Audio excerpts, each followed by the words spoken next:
Welcome to the Slop Farm. Enjoy the video. In this video, I will explain how to change your system language.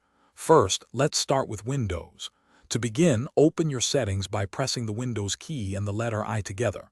Next, click on Time and Language, then select Language and Region. Here, you can add your preferred language from the list. Make sure to check the box to set it as your Windows display language, then click Install.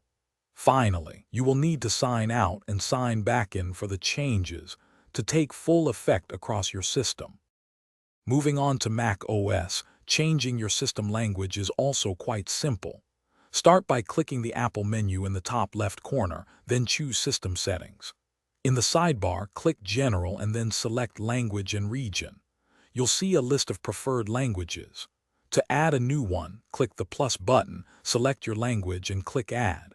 If your language is already listed, simply drag it to the very top. Remember to restart your Mac for all applications to update to the new language.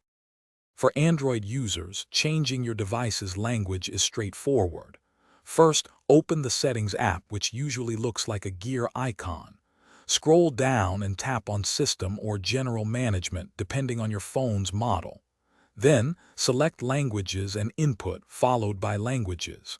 Here, you can tap Add a language to choose your preferred option.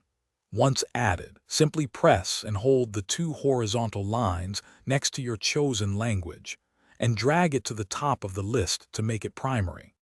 Finally, for iPhone and iPad users, changing your system language is quick and easy.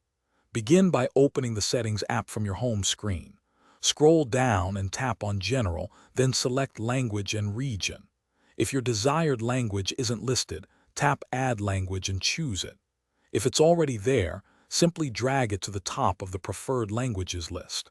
Your device will then ask you to confirm, and it might restart briefly to apply the new language across all system menus and compatible applications. Thanks for watching. Consider subscribing if we helped you today.